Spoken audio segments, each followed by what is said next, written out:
আমার মা বাবা মারা গেল না, আমার তো কেউ আসলো না। আমি মানুষের বাড়িতে গরু চড়াইতাম, ধান কাটতাম, ঘাস কাটতাম, এগুলো জীবন। আস্তে আস্তে এক দাদা নিয়ে আমার মাইবাঙে একটা চার দোকানে দিয়া দিল। ওইখানে ঠাকুর দয়া করি আমার নিজে যাজন করলো। কোন ঠাকুর? ওই হুক্কালা বুড়া ঠাকুরের একটা হুক্কালা ফটো আছে না, ওইটাই আমার যাজন করছে।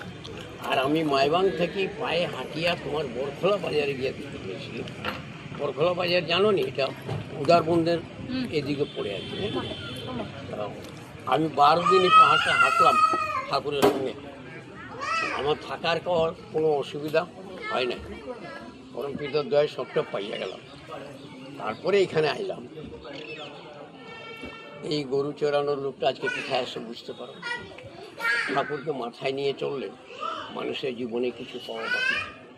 আমি তো কোনোদিন স্কুল যাইনি, তো বোর্দা একটা টিউশন মাস্টার রেখে আমাকে 3 বছর বাজে শিখা বই পড়ালো। পড়ানোর পরে 81-তে এখানে আমাকে পাঠালো, দেখি। আর 81 থেকে আজ পর্যন্ত আমি এখানে দেখাশোনা, মানে 46 বছর। ঠিক আছে, এখন তো আমি ঋত্বিক। আমার 2 মেয়ে, কৃষ্ণা কাবেরী। 2 মেয়েরও বিয়ে হয়ে গেল। বড় মেয়ের বিয়ে 2010-এ দাদা দিলেন, ছোটো মেয়ের বিয়ে 2018-তে বাবা দাদা দিলেন। ছেলে আমার একটা, তার এখনো বিয়ে হয়নি। ঠিক আছে, আমার বিয়ে বর্দা দিলেন 91 সালে। যার কিছু আসলো না তার সব কিছু। আমার নাম বসন্ত কুমার কৈরি, বিহার মানিকপুর যুগল মন্দির।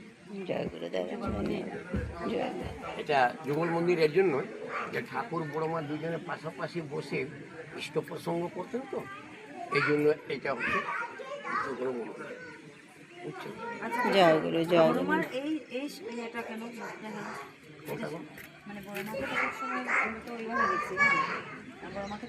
আসলে দেখো, এখানে পিকনিক করার পরে 18 দিন পরে 1969 সালে তোমার 27শে জানুয়ারি ভোরবেলা ঠাকুর চলে গেলেন। হ্যাঁ, ওই মাত্র 18 দিনে ঠাকুর ছিলেন পিকনিকের পরে চলে গেলেন। আর বড়মা 71 সালে চলে গেলেন। তারপরে 1973 সালে বোর্দায় জমিনটা কিনলেন। কেনার পরে যখন এই মন্দির আর সে বিগ্রহ 76-এ প্রতিষ্ঠা হল, তখন তো বড়মা বিধবা ছিলেন। বুঝতে পারছি।